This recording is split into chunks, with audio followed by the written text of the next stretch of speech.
하나님 말씀 시편 77편 1절에서 11절까지 보겠습니다. 77편 1절에서 11절까지 같이 읽겠습니다.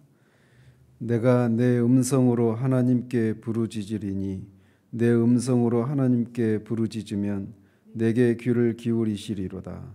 나의 환난 날에 내가 주를 찾았으며 밤에는 내 손을 들고 거두지 아니하였나니 내 영혼이 위로받기를 거절하였도다.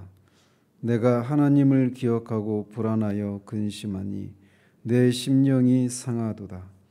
주께서 내가 눈을 붙이지 못하게 하시니 내가 괴로워 말할 수 없나이다. 내가 옛날 곧 지나간 세월을 생각하였사오며 밤에 부른 노래를 내가 기억하여 내 심령으로 내가 내 마음으로 간구하기를 주께서 영원히 버리실까? 다시는 은혜를 베풀지 아니하실까? 그의 인자하심은 영원히 끝났는가? 그의 약속하심도 영구히 패하였는가? 하나님이 그가 베푸실 은혜를 잊으셨는가? 노하심으로 그가 베푸실 긍휼을 그치셨는가 하였나이다. 또 내가 말하기를 이는 나의 잘못이라 지존자의 오른손에 해 곧 여호와의 일들을 기억하며 주께서 옛적에 행하신 기이한 일을 기억하리이다. 아멘.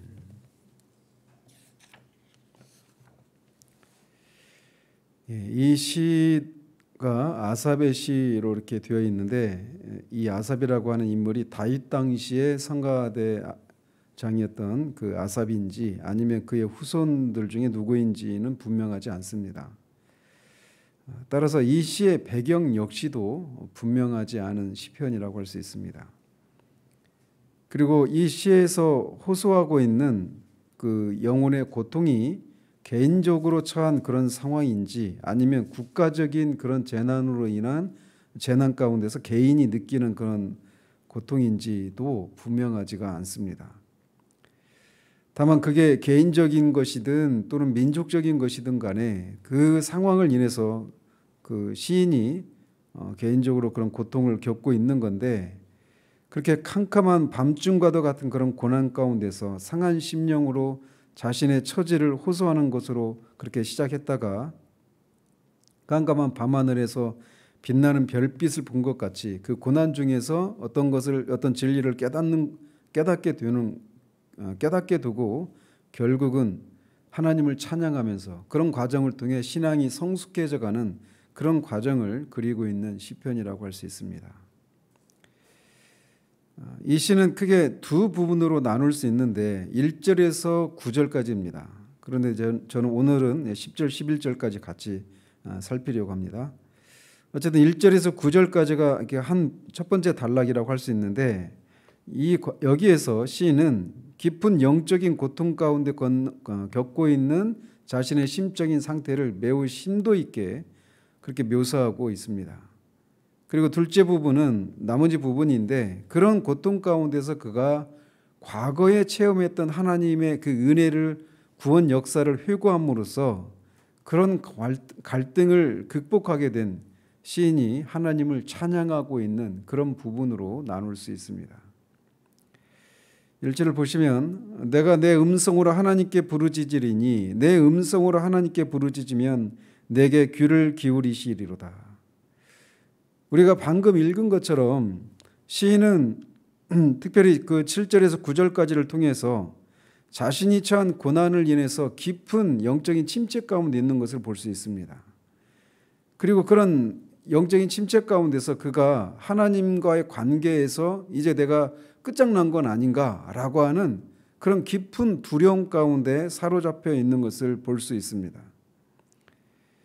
그런데 그런 상황에서도 그에게 한 가지 있었던 사실은 그가 하나님께 기도하면 하나님이 자신의 기도를 들으실 것이라고 하는 그런 믿음을 가지고 그 상황 가운데서 그 상황을 지나고 있다는 겁니다.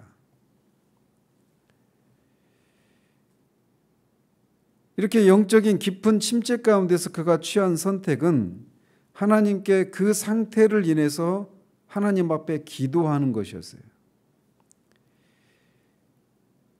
앞에서도 몇 차례 말씀을 드린 것 같지만 우리가 영적인 침체 가운데 빠지면 내가 지금 하나님과의 관계에서 지금 이상 신호가 이상하구나, 정상이 아니구나 라고 하는 것을 감지하면 그런 것을 인해서 곧장 우리가 기도하는 자리로 나가느냐? 그렇지 못하는 경우들이 많습니다.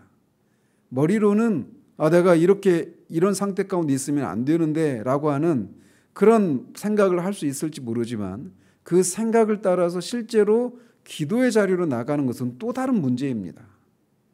그런데 시인은 그런 상황 가운데서 그 상황을 그냥 이 또한 지나가리라 라고 말하면 그냥 어떻게 되겠지라고 하는 그런 마음, 또는 이렇게 하면 안 되는데 라고 하는 생각을 하는 데서만 그치고 있지 않고 그 상황을 가지고 하나님 앞에 기도하러 나갔고, 기도하면 하나님이 들으실 것이다 라고 하는 그런 확신을 가지고 그 상황을 지나고 있는 것을 볼 수 있습니다.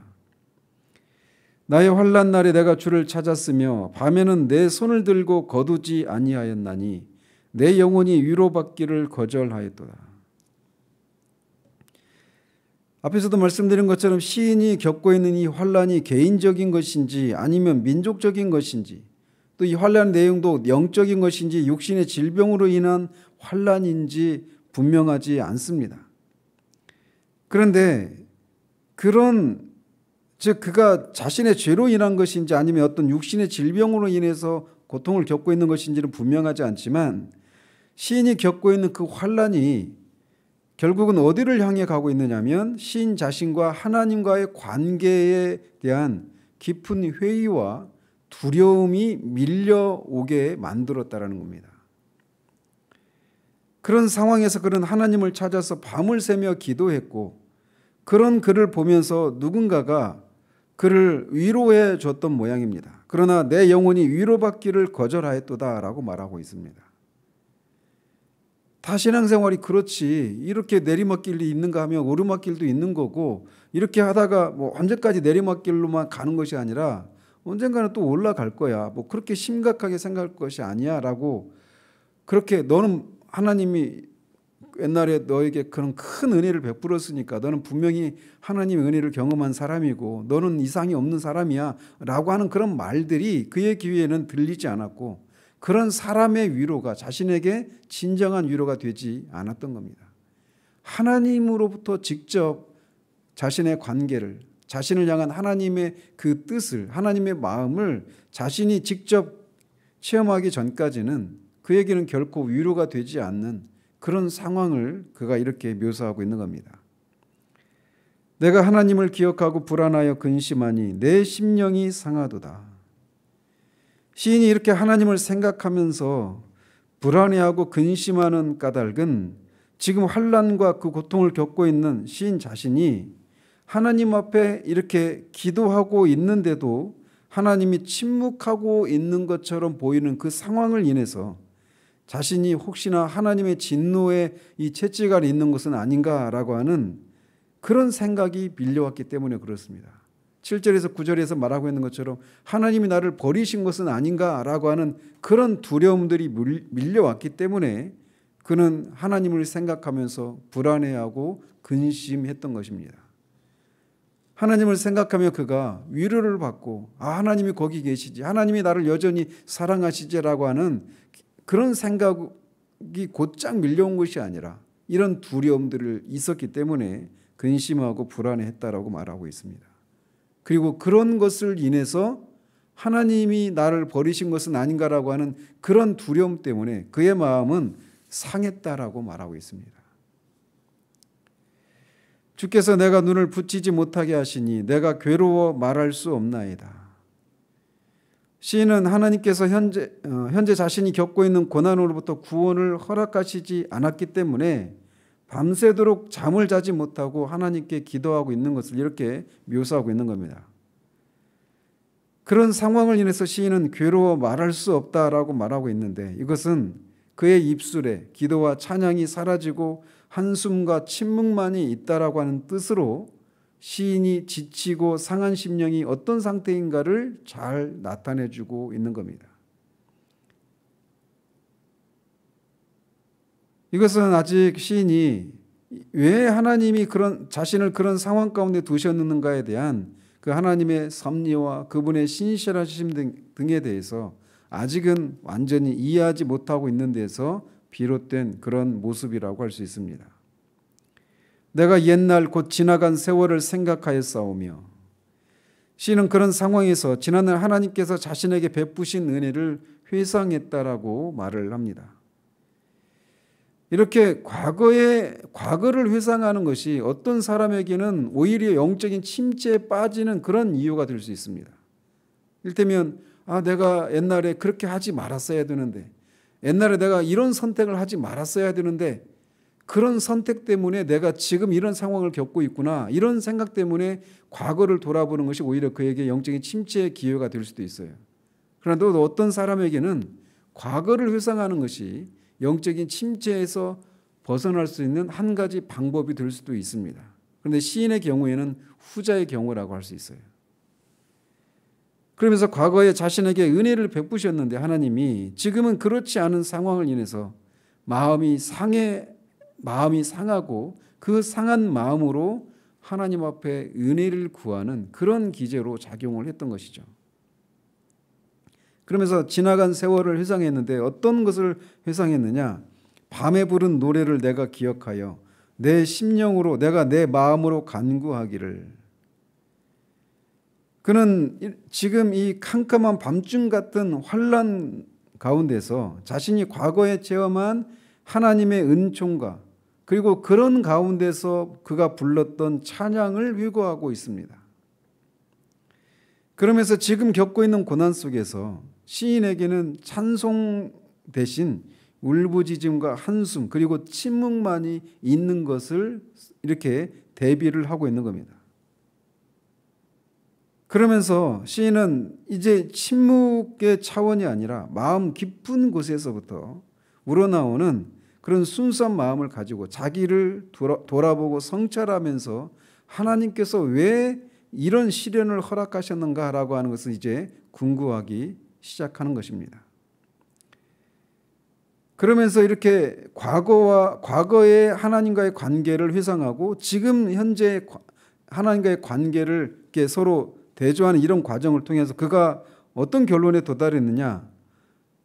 지금 하나님이 자신을 버리신 것 같은 그런 상황이라고 하는 것을 인식하게 되는 겁니다. 그래서 7절에서 이렇게 말을 해요. 주께서 영원히 버리실까? 다시는 은혜를 베풀지 아니하실까? 이런 생각이 밀려오는 것처럼 두려운 것이 없습니다. 이 원인이 어떤 죄 때문이라면 사탄은 그것을 가지고 우리를 참소합니다. 너는 이제 끝났어. 끝장났어. 네가 어떻게 하나님의 은혜를 입었는데 그런 죄를 지을 수 있어 라고 하는 그런 생각을 우리 가운데 불러일으키는 것을 통해서 그 어떤 것으로도 하나님과의 관계를 회복할 수 없다라고 하는 그런 생각을 우리 가운데 불러일으킵니다. 그래서 영원히 버리실까? 다시는 은혜를 베풀지 아니하실까? 이런 두려운 생각이 시인의 마음에 밀려왔던 것입니다. 그의 인자하심은 영원히 끝났는가? 그의 약속하심도 영구히 폐하였는가? 하나님의 인자하심은 영원 무궁합니다.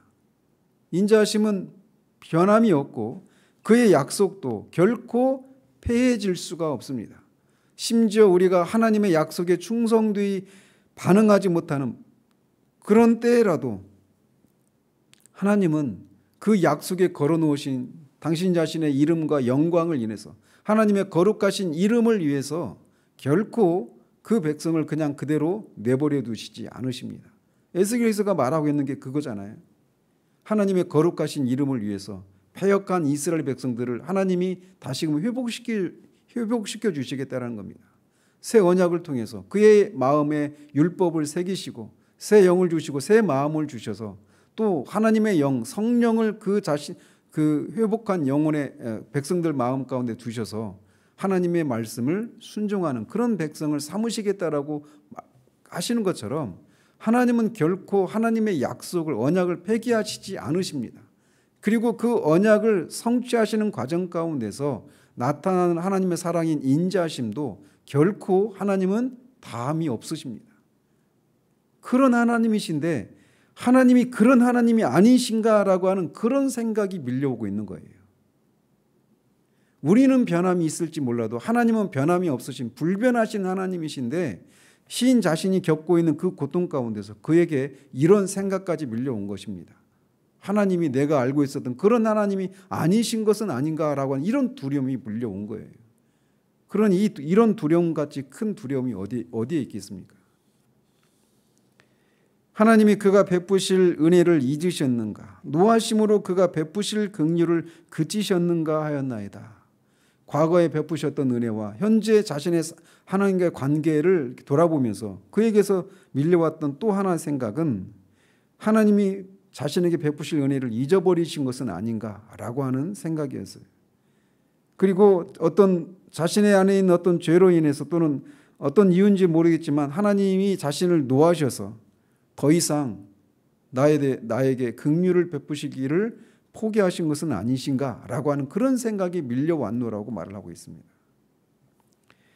우린 여기에서 신앙이라고 하는 것이 무엇인가에 대한 아주 정말 본질적이고 중요한 한 가지 진리를 깨닫게 되는데 그건 뭐냐? 신앙이라고 하는 것은 하나님과의 관계를 누리는 것이라는 겁니다. 신앙생활은 살아계신 하나님, 인격체신 하나님과 관계를 누리시는 거예요. 관계를 누리는 거예요. 그래서 그 하나님이 나에게 말씀하시고 나에게 어떤 하나님의 마음을 보이시고 우리도 그 하나님을 향해서 우리의 마음을 하나님께 올려드리고 하나님과 그 관계를 누리는 거예요. 신앙생활은 그런데 많은 사람들이 신앙생활을 내가 다니지 않았던 교회를 다니기 시작하는 것, 기도하지 않았던 사람이 기도하는 것, 성경을 읽지 않았던 사람이 성경을 읽기 시작하는 것, 기독교적인 삶, 이런저런 삶을 살지 않았던 사람이 기독교적인 삶을 살기 시작하는 것, 헌금을 하지 않았던 사람이 헌금을 하기 시작하는 것, 이런 식으로 온통 신앙생활을 무엇인가를 배우고 무엇인가를 하고 행동하는 것, 이런 것 중심으로 신앙생활을 생각합니다. 그래서 그런 것들에 열심히 있을 때는 내가 하나님 신앙생활을 잘하고 있다. 옛날에는 열심히 있었다. 뜨거웠다. 이렇게 고백하고 그런 것이 없으면 내가 신앙생활이 좀 식어지고 뒤로 물러났다. 이렇게 생각한단 말이죠. 그러나 기억하십시오. 하나님을 알기 위해서 성경을 알기 위해서 열심히 막 책도 읽고 그 성경 공부도 하고 또 기도도 하고 예배도 드리고 이런저런 봉사를 하고 있어도 하나님과 전혀 관계가 없는 그런 것일 수 있습니다. 그냥 자기 혼자 열심을 내는 거예요. 아이들이 소꿉장난하면서 그 가상의 그 상상의 그 존재를 인형놀이를 하면서 그 인격체가 아니잖아요. 그런데 그 인형에게 어떤 인격체라고 하던 그런 것을 투영해서 마치 그 인형과 그런 교제를 나누는 것처럼 혼자 그렇게 놀면서 그렇게 소꿉장난하는 것처럼 신앙생활도 얼마든지 그렇게 할 수 있어요. 그래서 그냥 온통 무엇인가를 알고 무엇인가를 행하는 것이 신앙의 전부인 것처럼 생각해서 하나님 그렇게 해서 그런 과정 가운데서 옛날과 같은 그런 열심이 있고 없고를 가지고 내가 신앙생활이 지금 식었다 또는 열심히 있다 이런 생각을 한단 말이죠. 그러나 지금 시인이 지금 고백하고 있는 것을 잘 보십시오. 하나님이 나에게 은혜를 베푸신 것을 다 하셨는가? 나를 잊어버리신 것인가? 온통 하나님과의 그 관계를 중심으로 생각하고 있다라는 거예요. 우리가 여전히 예배를 들을 수 있고 기도할 수 있고 뭐 신앙생활 이런저런 경건 생활을 할 수 있습니다. 근데 문제는 하나님은 지금 그런 것들을 통해서 이 어떤 우리를 다루실 때 하나님과의 관계를 중심으로 우리를 다루신단 말이에요. 그래서 마치 하나님이 멀리 계신 것처럼 그렇게 우리를 떠나 계시는 경우들이 있어요. 말씀을 읽어도 그 말씀 속에서 하나님의 마음을 전혀 읽을 수 없고 기도하지만 입술을 열어서 말을 하지만 기도 행위를 하고 있지만 그 속에서 하나님과의 그런 관계를 누리는 것 그런 것이 하나도 없을 수 있습니다. 나는 그냥 내 필요를 알릴 뿐이에요. 예수님 이름으로 기도하고 마칩니다. 그러나 그 기도 가운데 하나님께 부딪힘이 있어야 되는데 관계가 있어야 되는데 만남이 있어야 되는데 그런 것이 없어요. 그냥 기도 행위를 할 뿐입니다. 그냥 일방적으로 말이죠. 관계는 쌍방입니다. 내가 하나님께 말씀을 드릴 뿐만 아니라 하나님이 또 나에게 말씀하셔야 되는 거예요. 예배 드릴 때도 마찬가지, 말씀을 들을 때도 마찬가지. 근데 그 문제를 시인은 이렇게 심각하게 생각하고 있다는 겁니다. 문제는 하나님은 지금 우리가 하나님과의 관계에서 어떤 이상하다, 정상이 아니다라고 하는 것을 이렇게 하나님과의 관계를 우리가 실제적으로 누리지 못하게 하시는데 정작 우리는 이 문제를 심각하게 생각하지 않는 그런 것이 우리의 문제라는 겁니다. 시인은 이 상황을 가지고 그 문제를 아주 심각하게 생각했고 밤을 새워서 기도하고 다시금 그 하나님과의 그런 상생한 그런 관계를 회복하기 위해서 기도하기 시작하고 과거를 돌아보고 과거와 현재를 통해 나타나는 하나님과 관계를 생각하면서 이 문제를 해결하기 위한 시도를 한다라는 거예요. 그 시도가 뭐냐? 과거를 돌아보기 시작하는 겁니다. 그 내용을 우리가 시간상 다음에 살펴봐야 될 것 같습니다. 10절 이하부터 이제 그가 과거에 하나님이 나에게 어떤 은혜를 베푸셨는가, 그리고 그런 것을 통해 하나님이 어떤 분이신가라고 하는 것을 회상하고 그 하나님과 나는 어떤 관계인가라고 하는 것을 그런 결론에 도달하면서 그렇게 침묵하고 있었던, 괴로움에 의해서 침묵하고 있었던 그가 찬양하는 것으로 끝나고 있는 그런 것을 볼 수 있는데 우리에게도 그런 일이 있어야 됩니다. 하나님이 우리에게 말씀하시지 않고 있는 이 문제를 우리는 매우 심각하게 생각해야 돼요. 토저 목사님 그 하나님을 추구한 그 책 속에서 그 하나님의 음성을 우리가 들을 수 있어야 된다고 그랬잖아요. 그죠? 기록된 말씀을 통해 하나님은 그 기록된 말씀이 기록되기 전부터 하나님의 본성으로 하나님이 계속 말씀하신 그 하나님의 음성을 우리가 그 말씀 속에서 들어야 된단 말이에요. 그거를 이 아침에 기도 가운데서도 그게 우리 가운데 회복되어지기를 바랍니다. 그리고 그 하나님의 관계를 누리는 것이 신앙의 중심이고 본질입니다. 그것이 그렇게 중요한 문제라고 하는 것을 우리가 심각한 문제를 큰 문제라고 하는 그런 인식을 가질 수 있도록 하나님께서 긍휼을 베풀어 주시기를 주님의 이름으로 축원드립니다. 기도하겠습니다. 하나님 아버지, 시인이 어떤 이유로 환난을 겪고 있는지 알 수 없지만 그 환난을 인해서 그가 결국 도달한 것은 자신과 하나님과의 관계를 돌아보는 대로 간 것을 봅니다. 과거에는 하나님이 자신에게 은혜를 베푸시고 자신에게 하나님의 마음을 보이시고 그런 하나님과의 관계를 그렇게 확인하고 누리게 하셨지만 지금은 그렇지 않다라고 하는 그 사실을 인해서 그가 그 문제를 신앙이 다 그러려니 하고 그냥 이 또한 지나가리라 하며 그냥 있었던 것이 아니라 그 문제를 가지고 이제 하나님과의 관계를 실제적인 그런 관계를 회복을 위해서 실제적으로 무엇인가를 했던 것처럼 하나님 우리도 그런 사람들 되기를 원합니다. 혹여 하나님이 지금 우리에게 그렇게 여전히 우리가 신앙생활에 이런저런 모습을 가지고는 있지만 그런 것들 속에서 하나님의 음성을 하나님의 마음을 듣지 못하고 느끼지 못하고 있음에도 불구하고 아무런 문제 없이 그냥 해오던 대로 영적인 관성을 따라 그렇게 신앙 행위를 하고 있다라면 가던 길을 멈추고 나는 지금 과연 하나님의 마음을 내가 헤아려 알고 있는지 그런 하나님과 관계를 누리고 있는지 내가 정상이라고 생각했던 그때와 비교해서 우리를 돌아보며 다시금 그 정상을 회복하기 위한 그런 시작이 우리 가운데 일어날 수 있도록 도우시기를 원합니다. 예수 그리스도 이름으로 기도합니다. 아멘. 자, 이렇게